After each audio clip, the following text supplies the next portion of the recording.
Let me tell y'all what happened yesterday. My husband and I were out grocery shopping, running errands, doing all the things. And I was like, we haven't had fast food in a long time. And he was like, right, let's go to McDonald's. Since we were already out grocery shopping, I'm like, why not? Because after buying all those groceries, I did not feel like cooking when I got home. But y'all, why are we like this? Why are we like this? Go out and buy all these groceries just to go sit in somebody's drive-thru. Make it make sense. And I placed our order just going to town, adding everybody's meal to the cart. And when I clicked on the cart and saw that price, it said $38.92. Like, what in the world? Because I only ordered for 4 of us because I didn't eat McDonald's. My stomach cannot do McDonald's. But that cart said $38.92. When a few months ago, I ordered the exact same meals and the price was $23. Y'all, make it make sense. That math ain't mathing. Inflation is really doing the most right now. So while we're sitting in the drive-thru, I don't want to be left out Lamont because I'm hungry too. So I ordered Chick-fil-A. So I'm like, Chick-fil-A should not be that expensive. I ordered my regular combo, nuggets, mac and cheese, and a drink. Y'all, tell me why that total was $15 for something that I ordered a couple of months ago and it was $9. It's $15 now. Is it just me or is fast food starting to feel like fine dining? But you know me, I'm not just gonna sit back and complain. I have a solution. Because even though prices are rising and the economy is doing the most, today I'm going to show you how to make your favorite fast food meals at home. We're talking Chick-fil-A's chicken sandwich, McDonald's Big Mac, Taco Bell's Mexican pizza, Crumble cookies. I'm showing you how to do it all and at a fraction of the cost. Go ahead and grab your snack, or better yet, let's make one because we are saving money today, y'all.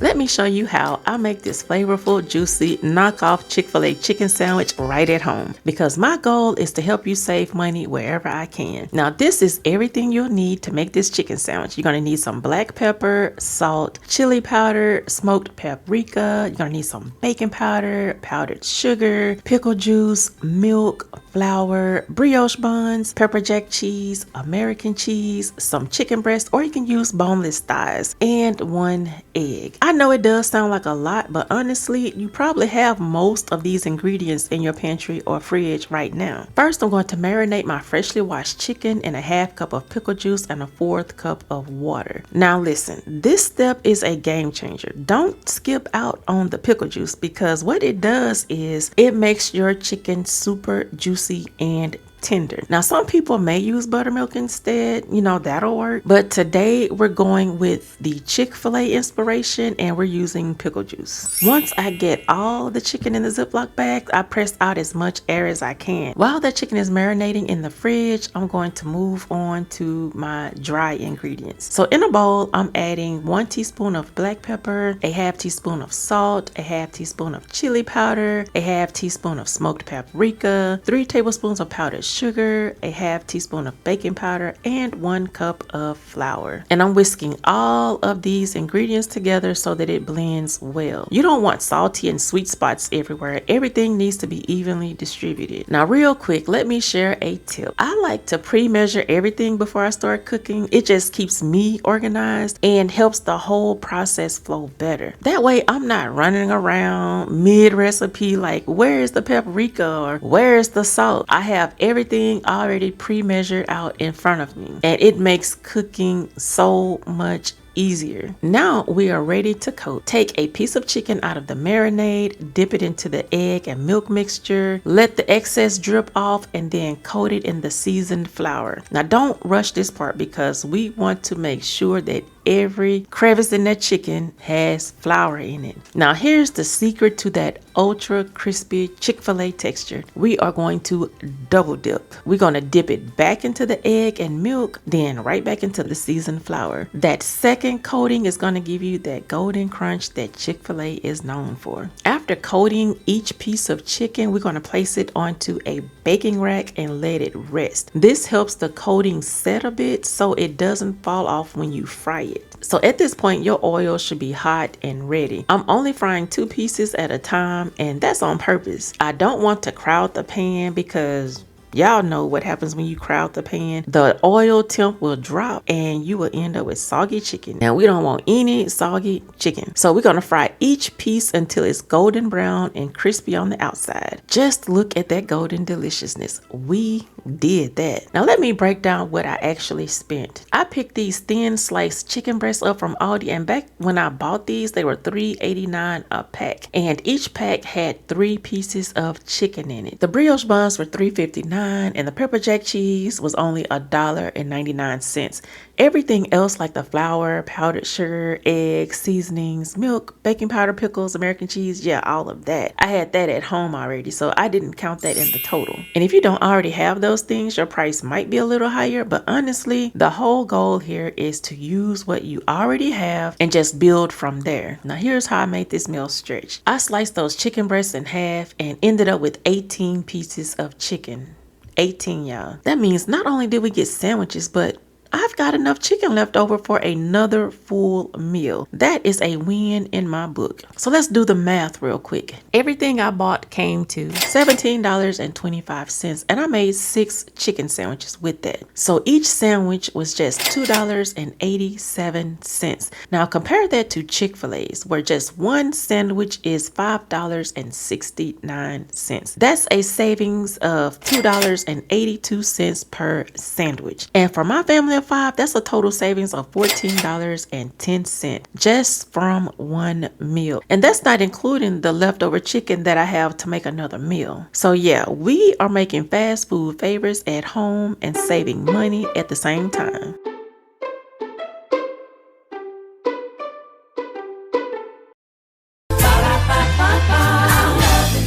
Here's everything we'll need to make these burgers. The first thing I do is rehydrate the onions. If you know, you know. That's how McDonald's get that classic flavor. You just add a little water and let them soak while you get the meat together. Now for the beef, I really want to get fancy with this so bad by adding the Worcestershire sauce, but I was like, no, I'm gonna stay true to the original recipe. So I just added salt and pepper, keeping it cute and classic, y'all.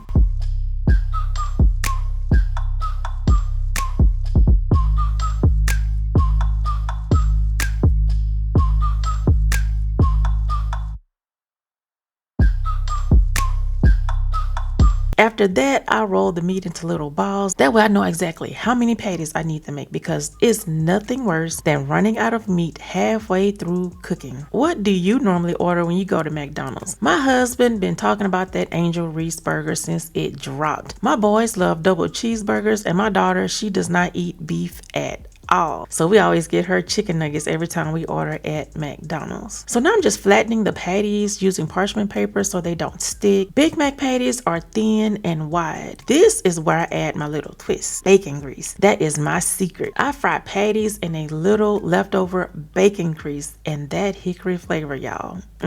Chef's kiss. But you're gonna cook them until they are no longer pink, unless you like your meat talking back. I don't. I like mine to be well done.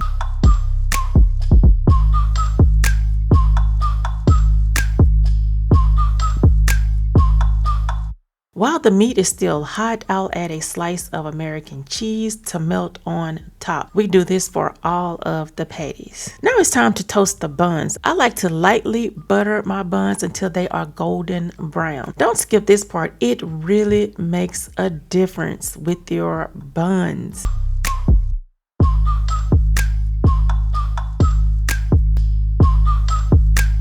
After I butter up the buns, then I add the sauce. You can grab the secret sauce from Walmart for $2.98, but today I am DIYing it, y'all. I'm going to mix some mayo, mustard, ketchup, and relish. And there you have it. Big Mac sauce. Now the boys love barbecue sauce on their burgers, so I'm going to add that to theirs. And my husband and I, we're going to do the Big Mac knockoff burgers, which means I'm going to add the secret sauce to our burgers. Now let's build these burgers. First, you're going to take the bottom bun, you're going to add sauce, you're going to add lettuce,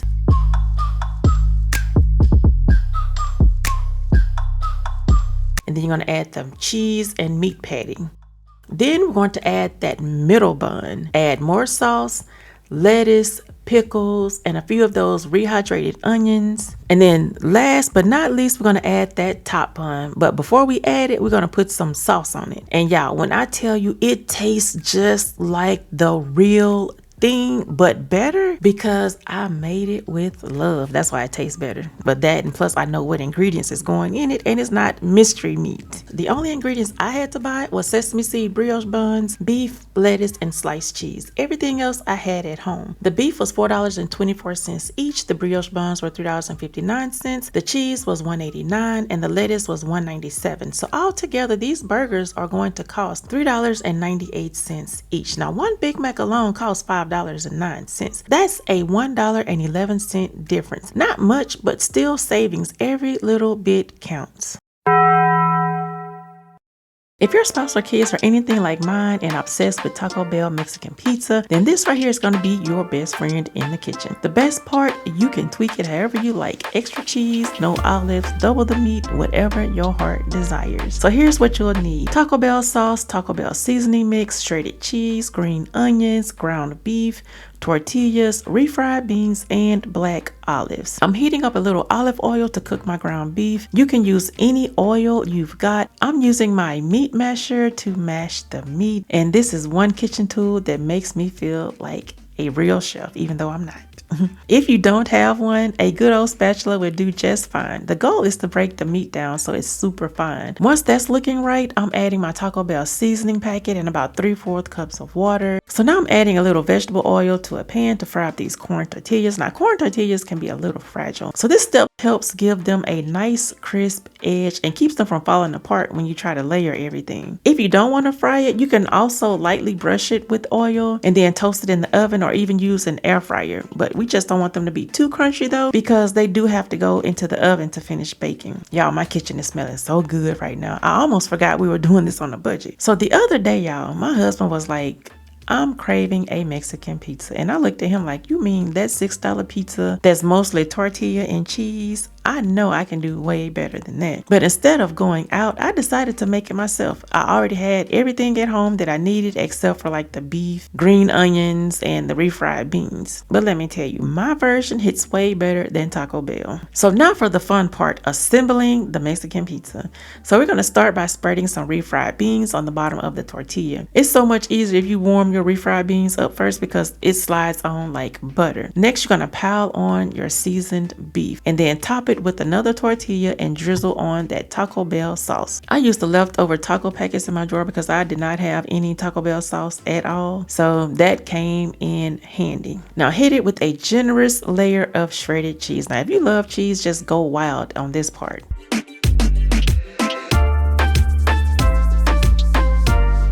Next, I'm going to place these onto a parchment-lined baking sheet and bake at 400 degrees for about 10 minutes, keeping an eye on it around the 8-minute mark so you don't burn it. While those were in the oven, I chopped up some tomatoes, green onions, and black olives for the topping. This is totally optional, but they add that pop of flavor and color that makes it feel like the real deal. And there you have it, your very own Mexican pizza, fresh from the oven and made with love.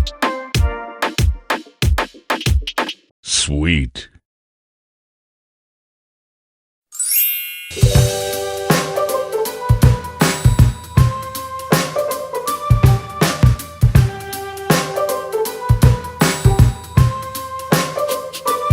Next up is the Oreo cookie. The ingredients include 1 cake mix, 2 packs of Oreo cookies, 1 thing of vanilla frosting, 2 eggs brought to room temperature, and 1/2 cup of vegetable oil. These are pretty much the base ingredients for any cake mix cookie. Once you've mixed all of your ingredients together, go ahead and place your dough in the fridge for 1 to 2 hours. After that, you want to crumble up your Oreo cookies. I crumbled 1 bag and saved the other bag for my decorative topping. Then you're going to mix the cookies really well into into the mixture, I started off using a spoon, but quickly realized it's easier to go old school and use my hands. Place your dough onto the cookie sheet. I'm using an ice cream scoop. You don't have to be fancy. You can use a tablespoon so that all of your cookies are the same size. And we're going to bake these at 350 degrees for 15 minutes. Let's mix our frosting with the mixer because this creates a light and fluffy texture. I'm also going to add the remaining crushed Oreo cookies to the frosting. I'm not piping these. You can, but those chunks of cookies makes it a little hard for that frosting to get through that tiny hole. So I'm going old school style and spooning them onto the cookie.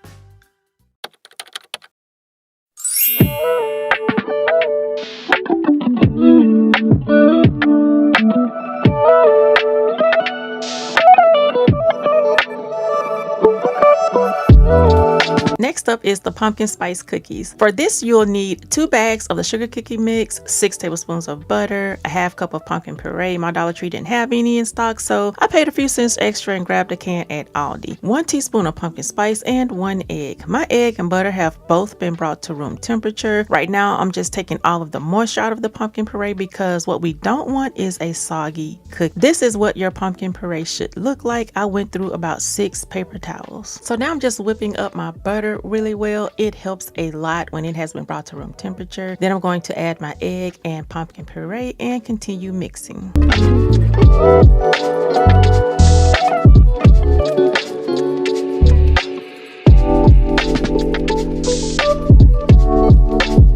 Now that everything has been mixed really well together, I'm adding in the 2 packs of the sugar cookie mix and 1 teaspoon of pumpkin spice. Y'all, it smells so good in my kitchen right now. You want the texture to be nice and creamy, so you'll need to mix until you get to that creamy texture and then once you get to the creamy texture, you're going to place your cookie dough into the fridge for 1 to 2 hours, and then we'll come back and add the topping. Mistake number 1 is I melted that butter instead of bringing it to room temperature. But as with all things in cooking, this is a happy little mistake that will be corrected once it goes into the oven. So for the topping, you'll need 1 tablespoon of margarine, 1/4 cup of brown sugar, 1 teaspoon of pumpkin spice. Y'all, the overall texture of this topping should look like sand. Mine is more liquidy because I did melt the butter, but just know that this is supposed to look like wet sand.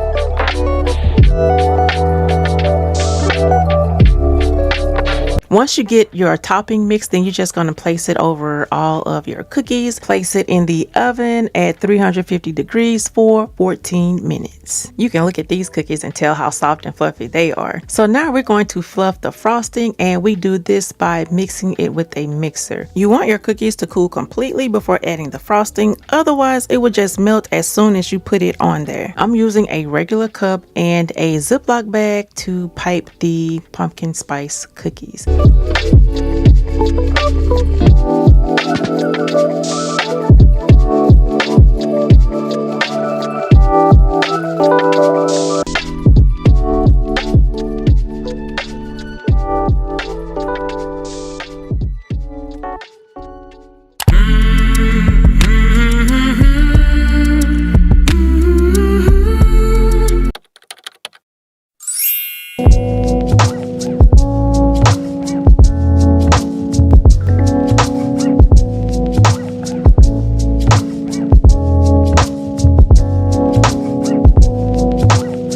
So our final cookie before we get our taste testers in here will be the peanut butter cookie. And the ingredients you'll need for this is 2 bags of peanut butter cookie mix, a half stick of butter brought to room temperature, 1 egg brought to room temperature, 2 bags of Reese's peanut butter cups. You can also get away with 1 bag. You'll also need vanilla frosting, a 1/4 cup of peanut butter. The first thing you want to do is cream your butter and egg together because you want a nice fluffy cookie that melts in your mouth on the first bite. Next, you're going to add in your peanut butter cookie mix and your 1/4 cup of peanut butter.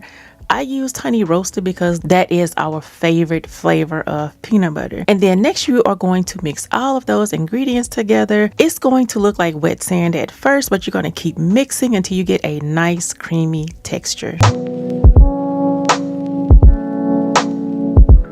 Go ahead and cover and freeze the cookie dough for 1 hour. After 1 hour, we're going to add our cookies to the cookie sheet, and they will go into the oven at 350 degrees for 13 to 15 minutes. Once they are fresh out of the oven, you want to whack them a couple of times to flatten them out. This is called pan banging. This technique allows trapped air to come out, resulting in a crinkled edge and a gooey center. So now we're going to make our frosting, which consists of vanilla frosting and a half cup of peanut butter. Again, I'm using the honey roasted flavor. You want to whip them together very well. Same with all of the other frostings. Whipping makes this stuff nice and fluffy. Y'all, I just had a great idea. Next time I make the peanut butter cookies, I'm going to go out and get the Reese's Pieces and stick them on there because I'm all about color. I don't know, it's just something about that orange and yellow that just does something to these cookies. And here I am again piping these cookies, and my skills have leveled up a little bit further. It looks much better than the pumpkin roll cookie. So as I stated, the more I practice, the better I get. And this is the final result. So these are just a few fast food favorites that you can make at home. And honestly, the savings are amazing. As a family of 5, we easily spend $50 to $80 every time we eat out at a fast food restaurant. Can you imagine how many groceries I can buy with that money? I can make at least a week's worth of meals for 5 people with that amount of money. So here's your challenge. Whatever your go-to fast food meal is, see if you can make it at home. Grab a few ingredients, dig through your pantry. I promise you probably have half of the ingredients already in your kitchen. And when you do, you will be shocked at how much money you save by cooking your favorite meal at home. Drop a comment down below. Let me know, how much are y'all spending when y'all go out to eat?